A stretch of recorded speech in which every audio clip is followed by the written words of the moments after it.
오늘 말씀의 제목 한번 같이 따라해 보실까요? 열릴 것이 열리는 법이다. 열릴 것이 열리는 법이다. 우리가 성령님에 대하여서 말씀을 지금 계속 나누고 있습니다. 여러분, 성령님과 요즘도 더불어 생활하고 계신가요? 아침에 성령님 환영합니다. 성령님 안녕하셨어요. 인사 나누셨습니까? 또 까먹으셨나요?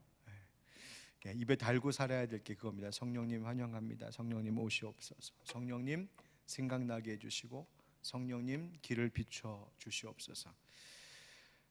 여러분, 성령님과 함께하면서 여러분 무엇을 기대하십니까? 오늘 성경 우리 함께 읽은 본문의 말씀은 성령의 열매에 대하여서 우리에게 말해주는 귀한 또 유명한 말씀이죠. 성령님의 함께하심은 그에 따르는 열매가 맺히게 되어 있다 하시는 겁니다.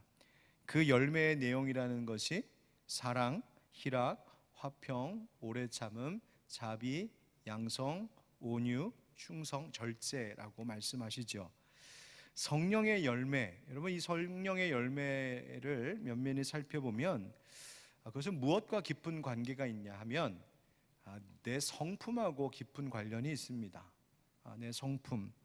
다시 말하면 성령의 사람, 성령과 함께하는 사람은 그 성품에 선한 열매를 맺게 되어 있다는 겁니다. 여러분, 그 성품은 또 언제 발견됩니까? 그것은 나 혼자 있을 때보다는 다른 사람과 함께 관계를 맺어가는 속에서 누군가와 함께하고 있을 때에 내 성품이 드러납니다. 다시 말하면 성령님이 함께 하심으로 우리 안에 맺게 하신 그 열매란 나의 성품의 변화요, 또 그것은 더 나아가 누군가와의 관계에도 영향을 주는 일이라는 것을 알 수 있겠죠. 여러분, 성령님이 함께 하신다는 건 어떤 현상일까요? 성령님이 함께 하시면 갑자기 안 들리던 성령님의 음성이 들리거나 갑자기 방언이 막 터지고 능력이 나타나고, 여러분 그런 것이 성령님이 함께 하시는 겁니까?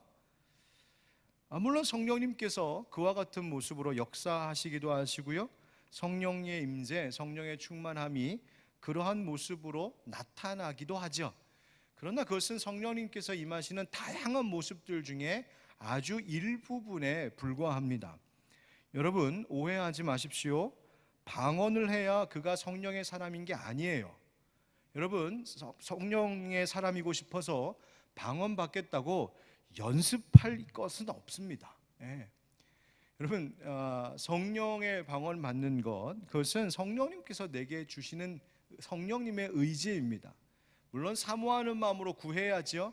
하나님께서 주시기를 구하는 마음 드릴 수 있습니다. 그러나 그것만으로 그 신비한 은사가 나타났다는 것으로 그가 성령의 사람이라고 단정 지을 수 없다는 겁니다. 여러분이 성령의 사람으로 그보다 더 중요하게 우선으로 사모해야 할 것이 무엇이냐면, 즉 기대할 것이 뭐냐면, 앞서 말씀드린 대로 성령의 열매를 맺는 삶을 살게 되는 것입니다. 그 성령의 열매란 역시 바로 내 성품의 변화이죠.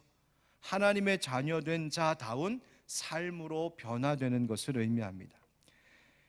여러분, 성령님이 함께 하시면 우리가 어떻게 변화되어 갈까요? 사도 바울은 골로새서 3장 9절 10절에서 이렇게 말하고 있습니다. 한번 같이 읽어보실까요? 화면에 있는데 시작. 너희가 서로 거짓말을 하지 말라. 옛사람과 그 행위를 벗어버리고 새 사람을 입었으니 이는 자기를 창조하신 이의 형상을 따라 지식에까지 새롭게 하심을 입은 자니라. 아멘. 새 사람을 입은 자는 자기를 창조하신 이의 형상을 따라 계속해서 새로워져 간다고 말씀하십니다. 마침내 참된 지식에까지, 즉 참된 지식에 이르기까지 그렇게 된다라는 거예요. 성령님은 우리를 참된 지식을 얻기까지 계속 새롭게 해나가는데, 그 새로워져 가는 모습의 그 방향, 그 목적이 어디에 있느냐?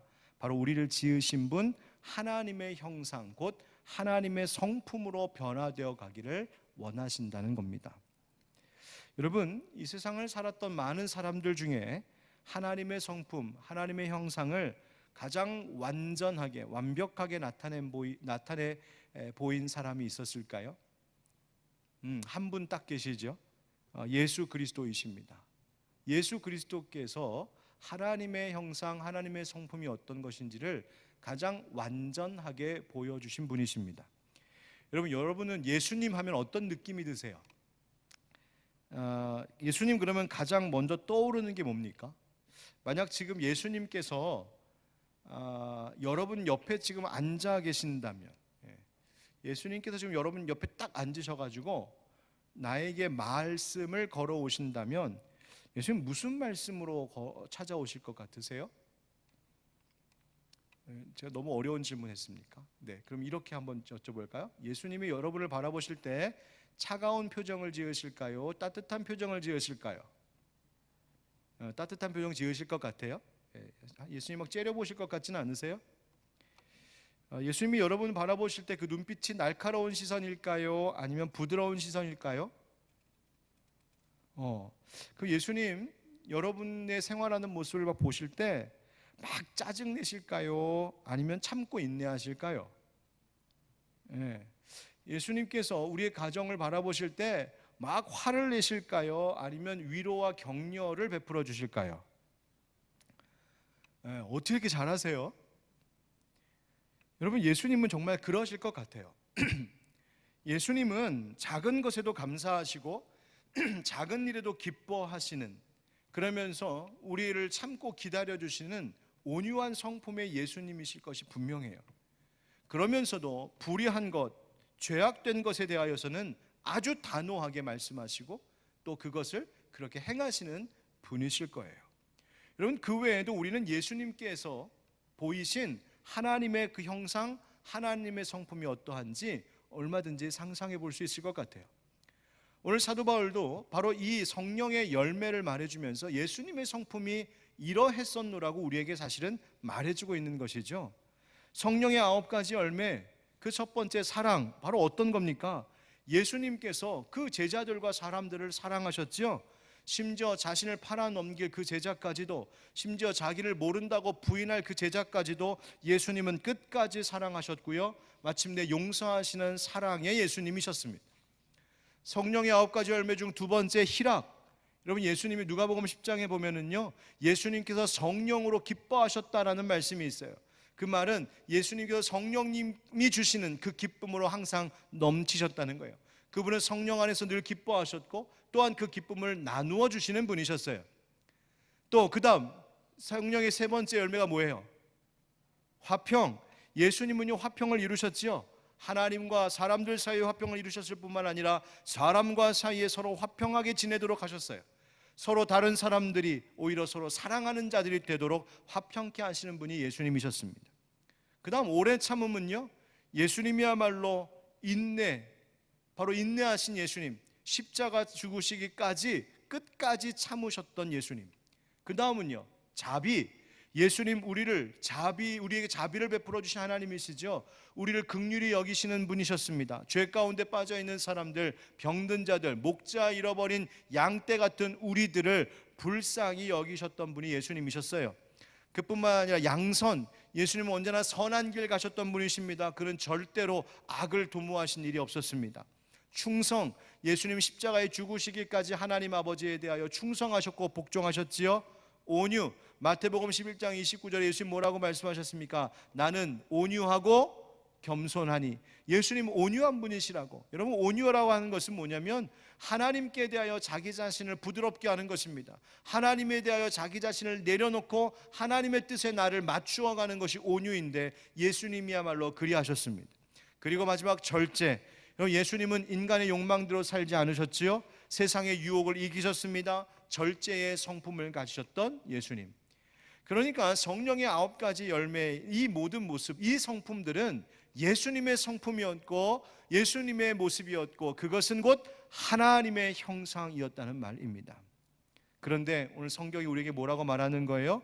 우리도 하나님의 형상대로 지으셨고 우리도 하나님의 형상대로 변화시켜 가시겠다고 말씀하시는 겁니다. 여러분, 우리가 사실 하나님의 형상대로 지음받았습니다. 그런데 죄가 우리로 하나님의 형상을 잃어버리게 했지요. 그런 우리에게 하나님께서 다시 그 하나님의 형상을 회복할 수 있는 길을 여셨으니 그 길이 무엇이겠습니까? 바로 예수 그리스도 믿는 것입니다. 예수님 믿으면 무슨 일이 일어나기에 그렇게 된다는 것일까? 예수님 믿으면 성령님이 임하시고 성령님이 우리 안에서 이루고자 하시는 일, 바로 그것이 창조하신 하나님의 형상, 하나님의 성품을 따라 새로워져 가게 하시는 것, 바로 그것이 성령님이 우리 가운데 행하시는 일이라는 거예요. 자, 그렇다면 오늘 그 성령님은 우리를 어떻게 변화시켜 가실까? 세 가지의 명제를 두고 함께 생각해 보려고 합니다. 그 첫 번째는 성령님은 나를 변화시키시는 분이다라는 건데, 여러분 여기에서 어디에 강조를 두셔야 되냐면 나라고 하는 것에 강조를 두어서 우리 다시 한번 읽어보겠습니다. 시작. 성령님은 나를 변화시키시는 분이십니다. 누구를 변화시키신다고요? 나를. 여러분 예수님 주변에는요 항상 사람들이 많이 모여 있었습니다. 지난 주일 말씀에서도 우리 함께 들었던 것처럼 예수님은 식사할 겨를도 없이 일하셨습니다. 왜 예수님 주변에는 그렇게 사람들이 많이 모여들었을까요? 뭐 복잡하게 생각할 건 없습니다. 예수님이 좋으니까 모여들었겠죠. 예수님이 좋아서. 물론 그 중에는 예수님께로부터 먹을 것 얻고 싶어서 모였던 사람들도 있었을 테고, 또 예수님으로부터 병고침 얻고 싶어서 찾아왔던 사람들도 많았겠지요. 그런데 일단 기본적으로 예수님이 좋았어요. 예수님이랑 같이 있으면 사람들은 즐거웠고, 예수님이랑 같이 있으면 편안했어요. 예수님이랑 같이 있으면 삶에 희망이 있어 보이는 것 같았어요. 예수님, 나에게 아무도 가까이 찾아오지 않는 나의 인생인데 예수님은 나를 찾아와서 나와 함께 하시기를 마다하지 않으셨고, 나와 식사의 자리를 함께 하시기를 거절하지 않으셨던 그 예수님이 좋았단 말이에요. 삭개오가 그랬었죠. 예수님 찾아오셔서 그의 집에 거하시며 그가 참으로 구원받은 자라고 예수님 말씀해 주시는, 어느 누구도 함께 하고 싶지 않았던 한 인생을 함께 해주셨던 예수님, 그러니 사람들이 예수님 좋아하는 거죠. 하나님의 형상을 완전하게 보신 예수님은 사람들이 늘 곁에 있고 싶어 하는 분, 따라가고 싶은 분, 늘 예수님과 함께 하고 싶은 그런 성품을 가지셨던 분이라는 것을 알 수 있어요. 여러분 모든 물질에는 인력이라는 것이 있죠. 서로를 잡아 끌어당기는, 그래서 공간적으로 물리적으로 붙어 있지 않아도 서로를 끌어 잡아당기는 힘이 있다. 그래서 인력이죠, 인력. 그래서 뉴턴이 발견한 법칙이 뭐예요? 만유 인력. 예수님께는요 그런 사랑의 인력이 있었던 것 같아요. 사랑으로 우리를 당기시는 힘, 가까이 하고 싶고 함께 하고 싶은 그런 분. 저는 옛날부터 저 스스로 이렇게 되었으면 좋겠다 하는 목회자 상이 있었습니다.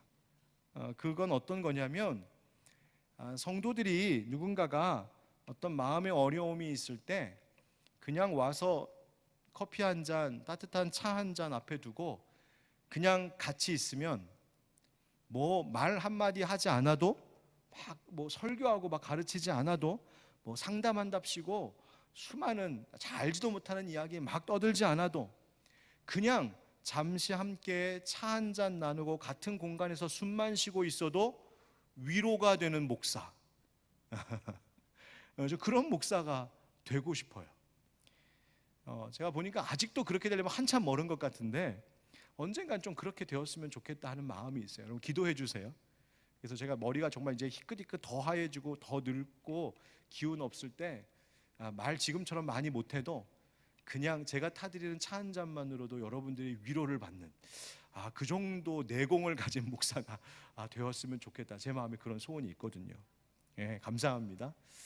자, 그런데요 어떻게 하면 그렇게 될까 곰곰이 생각해보고 기도해보니까 다른 길이 없어요. 성령님의 이끄심과 도우심을 받아 날마다 성령님을 따라가는 것밖에, 매일매일 조금씩이라도 성령께서 맺게 하신 그 열매를 보며 살아가는 것 외에는, 다시 말하면 하나님의 형상을 회복하는 것 외에는 다른 길이 없어요. 바로 그것이 우리의 성품을 변화시키는 것이기 때문이에요. 성경은 이 성령의 열매에 대하여 말하기 전에 오늘 갈라디아서 5장을 보면 그와 대조되는 육체의 일에 대하여서 먼저 말해주고 있거든요. 한번 5장 19절부터 21절까지의 말씀을 한번 같이 읽어보겠습니다. 5장 19절부터 21절 시작. 육체의 일은 분명하니 곧 음행과 더러운 것과 호색과 우상 숭배와 주술과 원수 맺는 것과 분쟁과 시기와 분냄과 방 짓는 것과 분열함과 이단과 투기와 술 취함과 방탕함과 또 그와 같은 것들이라.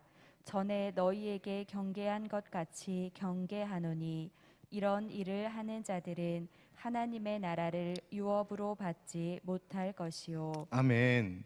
자, 여러분 이 말씀에서 우리가 주목해야 될 것이 하나가 있는데 19절에 육체의 일이라고 이제 말이 시작이 되죠. 곧 육체의 욕망을 따라 살 때 나타나는 것들은 그런 이와 같은 악의 결과들, 악의 행위들이라고 말씀하십니다. 반면 성령을 따를 때 나타나는 것은 성령의 열매라고 하는 말로 표현하고 있어요. 그러니까 앞에 육체를 따르는 이 죄악의 일은 인간이 스스로 벌이는 행위예요. 그러니까 내 의지로 내가 벌이는 죄악들이란 말이에요. 그것이 뭐냐면 음행과 더러운 것과 호색과 우상숭배, 주술, 원수 맺는 것, 분쟁, 시기, 분냄, 당짓는 것, 분열, 이단, 투기, 술 취하는 것, 방탕한 것, 이런 것들, 이런 걸 내가 내 의지로 내가 죄악 가운데서 그 일들을 행하는 거예요. 그런데 그와 반대되는 성령을 따르는 인생은 그 성령님으로 인하여 성령님이 내 속에서 열매를 맺으신다는 이야기예요. 여러분, 열매라는 것은 가만히 생각해 보면 인간이 제조하는 게 아니라 열매는 맺히는 것입니다. 제가 옥상에, 우리 교회 옥상에 우리 관리 집사님 쫄라가지고 같이 텃밭을 만들었거든요. 위에서 상추도 많이 나고요. 특별히 우리 교회 학교 아이들한테 포도나무 같은 거 보여주고 싶어서 위에 심어놨어요. 여러분도 시간 나실 때 저희가 꾸며놓은 정원에 올라오시면 제가 상추 한 봉다리 따드리겠습니다. 그런데 거기에 보면 제가 보니까 포도 열매 또 블루베리 막 이런 거 지금 익어가고 있는데요. 제가 만든 적 없거든요. 우리 관리 집사님이 굉장히 기술이 좋으신데 만든다고 그게 만들어지는 게 아니거든요. 또 우리 조경 팀장님이신 김순애 권사님 또 열심히 도와주고 계시거든요. 권사님이 솜씨가 아주 좋으신데요. 권사님이 그렇다고 막 딸기를, 오이를 막 만드실 수 있는 능력이 있으신 분은 아니거든요. 그런데 신기하게 맺혀요. 환경과 상황들을 만들어주니까 그 스스로 맺히더라고요. 그게 열매예요. 성령님께서 우리를 통하여 맺게 하시도록 나를 내어드림이 참 중요해요. 여러분, 우리가 스스로 만들려고 할 때가 참 많습니다. 일에 좋은 결과를 만들려고 하고요, 좋은 사람을 만들려고 하고요, 좋은 가정을 만들려고 하고요, 좋은 자녀를 만들고 좋은 교회를 만들려고 해요. 물론 틀린 말이라고 할 수는 없지만 거기에는 조심해야 할 의미가 있습니다. 여러분, 우리가 정말 그렇게 만들 능력이, 실력이 있을까요? 아닙니다. 선한 일들 나의 힘으로 되지 않습니다. 내가 먼저 만들려고, 그 일의 결과를 만들려고 하면 우리는 실망합니다. 그럼 뭘 해야 될까? 성령님께서 나를 통해 그 열매를 맺으시도록 나를 내어드리는 일 해야 한다는 겁니다. 여러분, 그리스도인의 삶의 목적은 내가 스스로 무엇을 만들고 이루어내는 것에 있지 않습니다. 그런 것들은 성령님께서 우리를 통하여 맺으시는 열매이기 때문에, 즉 성령께서 우리 가정을 통하여 사랑이라는 열매를 맺으시고 교회를 통하여 희락과 화평이라는 열매를 맺으시는, 즉 성령님께서 주시는 것임을 잊지 말아야 돼요. 그럼 우리는 할 것이 없는가? 아니죠. 우리는 바로 그 성령님께서 우리를 통하여 맺으시도록 우리는 성령님 안에 늘 거하는, 즉 포도나무 줄기이신 예수님께 늘 붙어 있는 일 잘 하고 있으면 된다는 말입니다.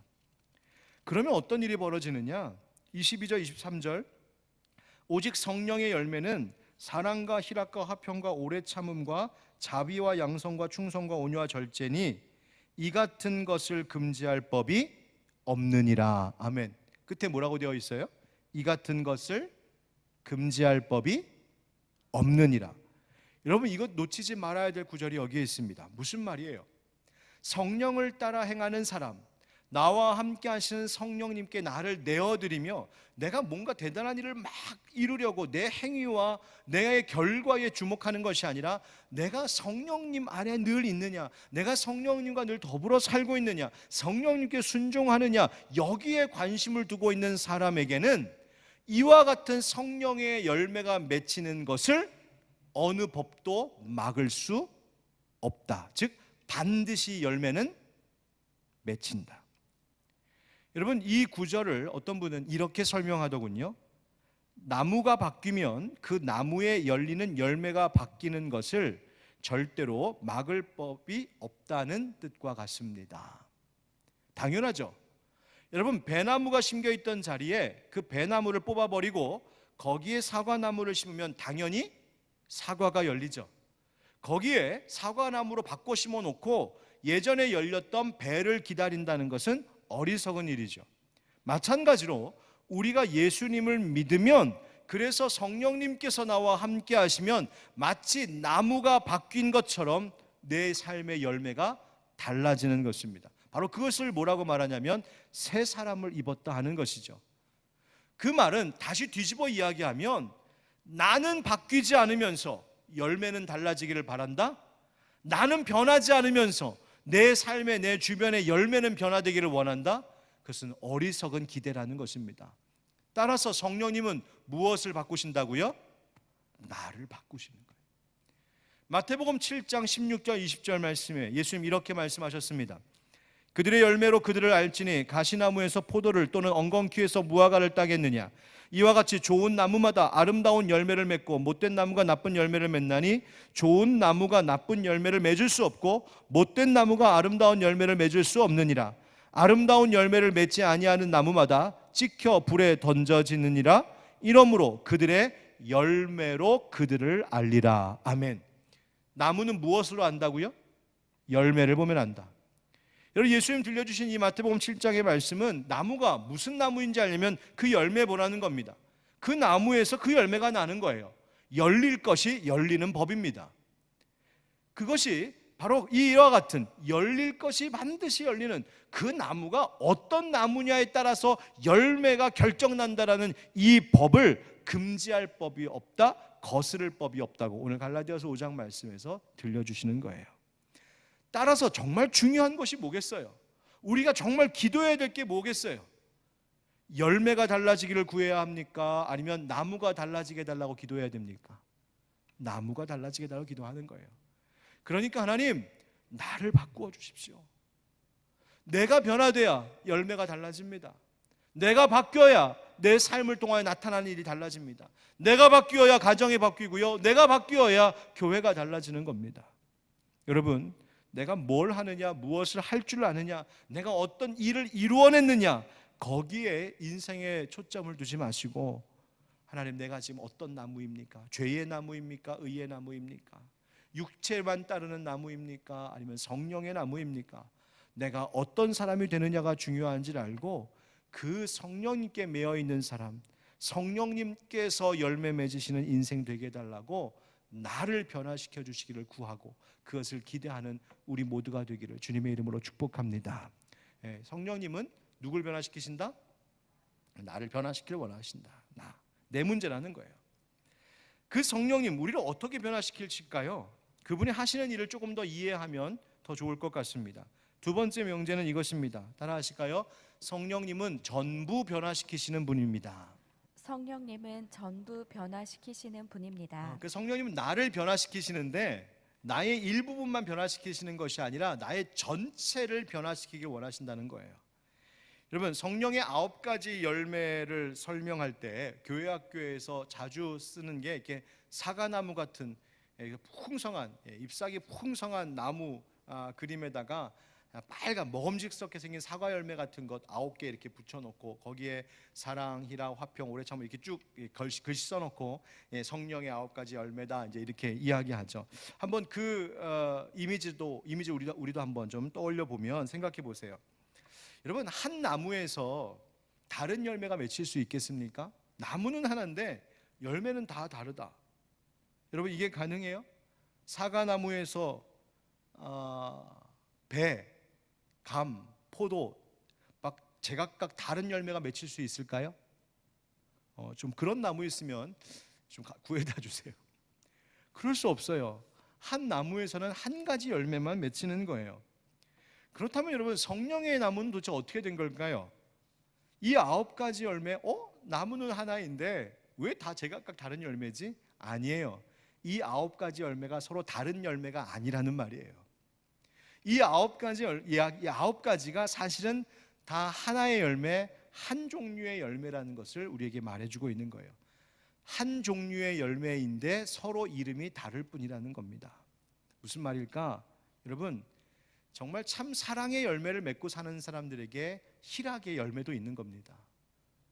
여러분, 사랑하지 않으면서 나는 기쁘다? 모순입니다. 기쁨 없이 슬픔만 가득한 자리에 화평의 열매가 있다? 그것도 기대할 수 없는 일입니다. 화평은 또한 오래 참는 자들에게 주어집니다. 오래 참음은 온유와 절제와 결코 무관하지 않습니다. 즉, 성령의 이 9가지 열매는 9가지 성품의 변화이면서 이것은 동시에 서로 연결되어 있는 한 열매의 서로 다른 이름들일 뿐이라는 겁니다. 그렇다면 우리가 무엇을 알 수 있는 거예요? 사랑이 맺히는 나무에 희락도 맺히고요, 충성이 맺히는 나무에 절제의 열매도 맺히는 겁니다. 9가지는 함께 자라고 함께 변화되는 거예요. 오래 참을 줄은 아는데 난 절제는 없어요, 이런 것 없단 말이에요. 물론 사람마다 맺는 성품의 그 열매들이 다 차이는 있을 수 있습니다. 내게 어떤 부분은 잘 자라는데, 내가 사랑과 희락과 화평의 열매는 굉장히 잘 자라는데 충성과 온유와 절제의 열매는 좀 약하다, 부족함은 있을 수 있어요. 그러나 어느 것은 전혀 없고 어느 것은 완전히 있고, 그런 일은 없다는 거예요. 무슨 말일까? 성령님은 우리의 전부를, 우리의 전 인격과 우리의 성품 전체를 고루 변화시켜 가기를 원하신다는 말이에요.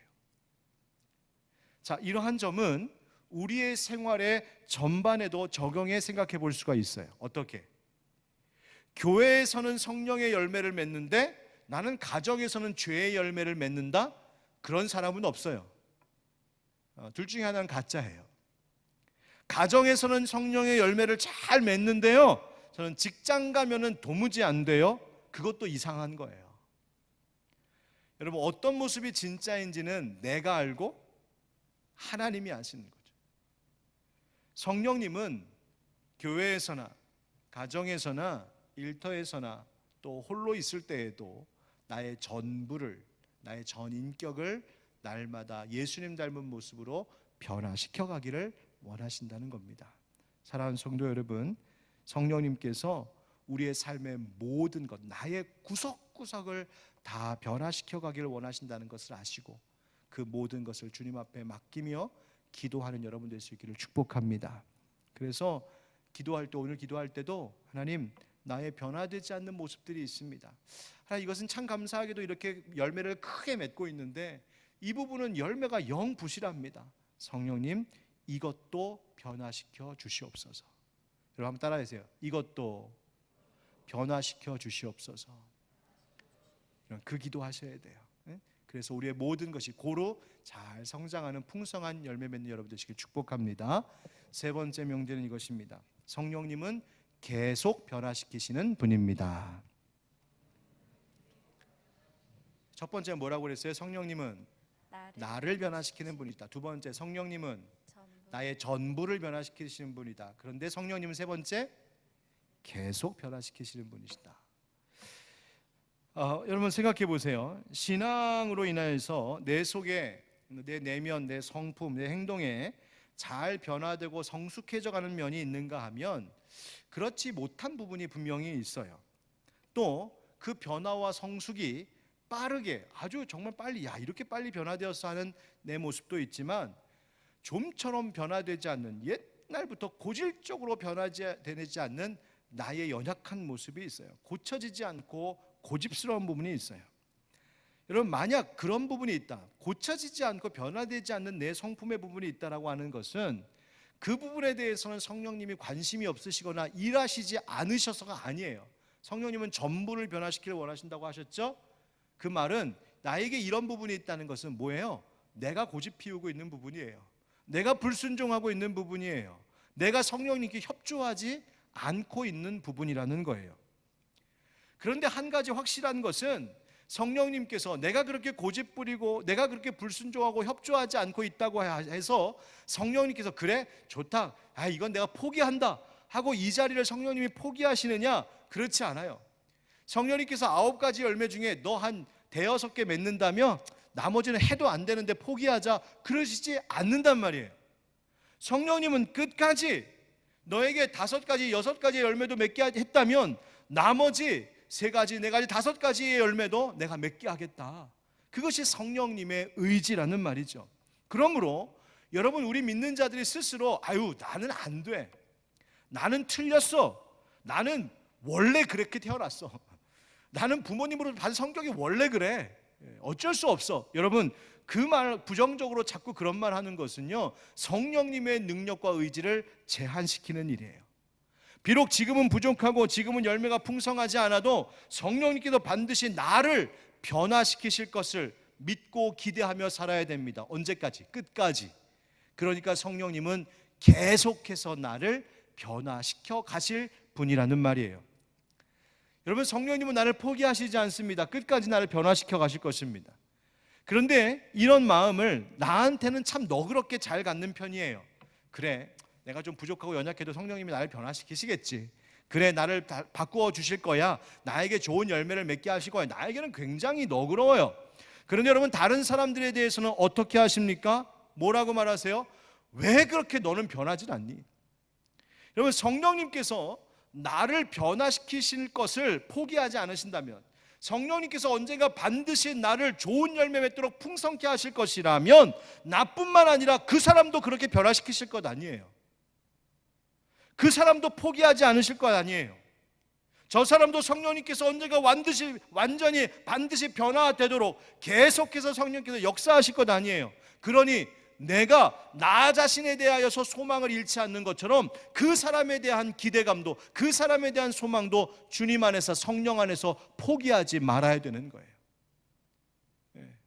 여러분, 나는 변화될 것을 알면서 우리 집에 있는 누구는 나는 절대로 변화되지 않을 것 같아, 저 인간은 절대 안 돼. 여러분, 왜 그렇게 생각하세요? 아니요, 하나님 반드시 변화시켜 가실 거예요. 하나님께서 변화시켜 가실 것을 기다리며 너그러운 관용의 마음과 기다려주는 인내의 마음을 함께 달라고 기도해야 되는 것이죠. 그러면 우리가 내 주변에 있는 다른 사람들, 그 사람들을 바라보는 내 시선과 내 태도가 달라질 수 있어요. 또 한 가지 우리가 또 염두에 될 것이 있는데요, 여러분, 성령님께서 포기하지 않으시고 나를 변화시키신다, 끝까지 나를 변화시키실 것이다. 그럼 나는 어떤 태도를 취해야 될까요? 나를 고치려고 하는 그 부분에 대하여, 그 고집 부리고 순종하지 않아서 그 고쳐지지 않고 있는 부분, 내가 끝까지 고집 부리고 있으면 피곤한 건 나예요. 왜? 하나님은 절대로 포기하지 않으실 것이기 때문에. 괴로운 건 나예요. 그러니까 어떻게 해야 돼요? 이거 고치라면 제깍제깍 고치고 순종하는 수밖에 없어요. 그 앞에 나를 드리는 거예요. 성령님께 나를 맡겨야 돼요. 왜요? 성령님은 절대로 포기하는 법은 없으시니까. 여러분, 그래서 성경은 우리에게 이렇게 말합니다. 24절 말씀 다 같이, 24절 시작. 그리스도 예수의 사람들은 육체와 함께 그 정욕과 탐심을 십자가에 못 박았느니라. 아멘. 나를 어떻게 했다고요? 십자가에 못 박았다. 바로 그거예요. 성령님께서 나에게 이거 바뀌어야 돼 하는 부분들마다, 나에게 가르쳐 주시는 부분들마다, 주님, 내가 십자가에서 주님과 함께 죽었습니다, 바로 이 고백을 날마다 드릴 때에 성령님도 기뻐하시고 나도 괴롭지 않은 거예요. 여러분, 그래서 죽어야 사는 겁니다. 여러분, 우리가 그런 성령의 열매 나를 포기하지 아니하시는 성령 그분과 동행하시는 우리의 삶이 되기를 축복합니다. 나이가 많이 든 한 지혜로운 신비 영성가가 자신의 생을 돌아보며 이런 말을 했다는 거예요. 나는 젊었을 때 혁명가였습니다. 그래서 나는 젊었을 때 하나님 앞에 늘 이런 기도를 했어요. 주님, 제게 세상을 변화시킬 힘을 주시옵소서. 멋지죠? 그런데 이렇게 이야기합니다. 그러다가 내가 중년이 되었을 때 비로소 깨달았습니다. 나는 단 한 사람의 영혼도 바꾸어 놓지 못한 채 생의 절반을 살아왔다는 사실을 깨닫게 되었습니다. 세상을 바꾸게 해달라고 했는데 한 영혼도 바꾸지 못했다는 거예요. 그래서 기도를 바꾸었습니다. 뭐라고 기도를 바꾸었냐면, 주님, 내게 저와 만나는 모든 사람들을 변화시킬 수 있는 은총을 주시옵소서. 그러니까 세상을 다 변화시키지 못해도 내가 만나는 사람들은 좀 다 변화시킬 수 있는 은총을 제게 주십시오. 그러면 저의 가족도 친구도 제 자신도 만족하게 될 것입니다. 그런데 계속 이렇게 말합니다. 그러나 나는 이제 늙었고 살 날이 얼마 남지 않았습니다. 내가 얼마나 어리석었는지 이제서야 깨달았습니다. 그래서 이제 나의 마지막 기도는 단 한 가지뿐입니다. 주님, 제 자신을 변화시킬 은총을 베풀어 주시옵소서. 세상도 아니고 이제 내가 만나는 다른 사람도 아니고 누구 변화시켜 주시기를? 나 변화시켜 주시기를. 인생의 말년의 기도 제목이 바로 이것이었다는 거예요. 그러면서 그의 마지막 한마디가 이것입니다. 만일 내가 처음부터 이 같은 바른 기도를 드렸더라면 내 인생을 낭비하지 않았을 겁니다. 여러분, 우리의 남은 여생을 가장 지혜롭고 올바르게 살아가는 그 일의 첫 번째는 성령님께서 나를 변화시켜 주시기를 구하는 것이요, 바로 그것이 성령의 열매 맺는 길임을 잊지 않기를 축복합니다.